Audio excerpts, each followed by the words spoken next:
Shabbat Shalom. I'm Rabbi Art Levine. Welcome to another installment of the Ethical Torah. Are you a mass spreader? Not of the COVID-19 virus, God forbid, but of the ongoing pandemic of Lashon Hara, harmful speech. This week's combined Torah portions, Tazria-Metzora, have traditionally been interpreted as dealing with the topic of Lashon Hara.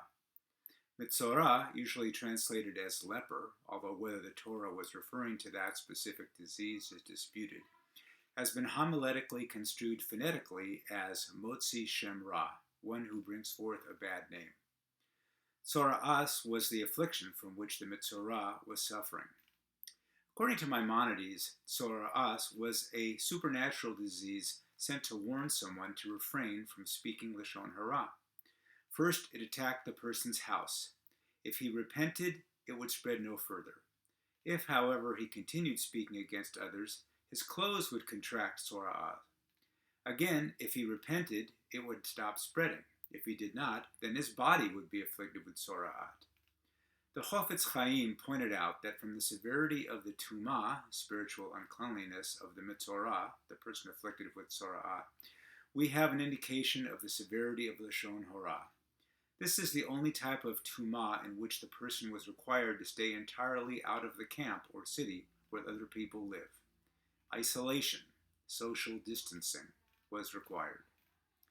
In accordance with the concept that Tzoraat is a punishment for speaking Lashon Hara, the Chassan Sofer said that the Torah verse describing skin abnormalities points to three reasons why people might speak against others. First, tza'et, a swelling or rising. A person might speak against others to raise his own stature.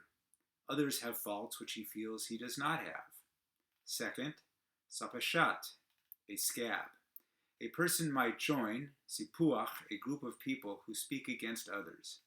In ordinary circumstances, he would not speak Lashon Hara, but he tries to be sociable and behave like people around him.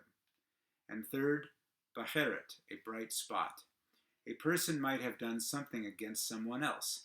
In an attempt to exonerate himself, he speaks against that person. That is, he clarifies, bahir, the reason for his behavior.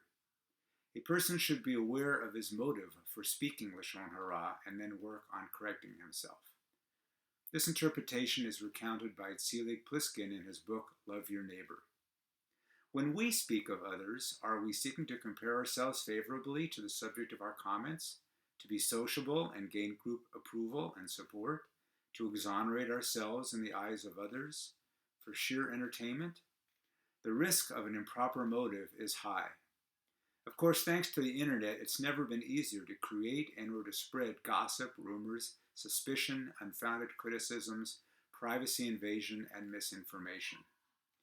Rabbi Jonathan Sachs pointed out that speech is what holds society together.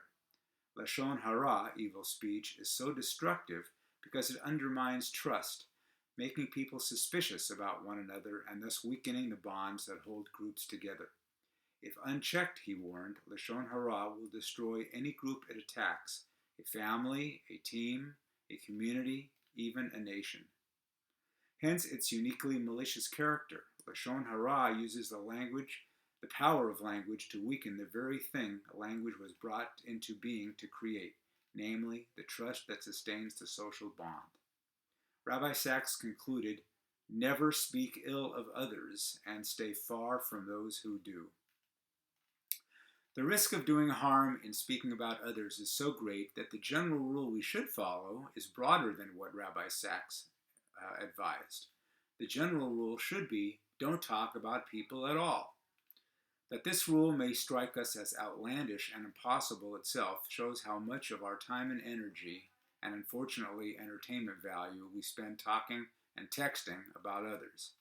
But the damage we and others do, knowingly and unknowingly, is immense. Given the immediacy and scope by which our comments are transmitted, a thoughtless word, or even an innocent word misconstrued, can ruin a business reputation or friendship. Unfortunately, we tend to believe negative comments about others, even if those comments are inconsistent with our own knowledge and experience of the target person, group, organization, or business, and even if the speaker is biased or has an ulterior motive. Words have tremendous power to hurt and destroy. Of course, there are exceptions to the general rule, don't talk about people at all, but they are few and apply infrequently. Before speaking about others, we should ask ourselves first, am I certain that what I'm about to say is true? Second, even if it is true, is it necessary that I say it? Is it vital that the person I am telling have this information? Third, what impact will my statement have on the person I will speak about, the listener, and myself? As an important corollary, when others begin to speak of others, we should usually not allow ourselves to listen. We should change the subject or leave the conversation. This will not only protect ourselves and others, it will hopefully discourage others from spreading the Lashon Hara infection. The 3 stages of life are learning how to speak, learning what to speak, and learning not to speak. The 3rd stage is the hardest, but also the most important because it prevents harm. Silence is the mask we all need to wear, both over our mouths and on our fingertips at the computer keyboard, to protect others and ourselves from the evil speech pandemic. Let's not be among those who spread or receive infection with words. Shabbat Shalom, and thanks for watching.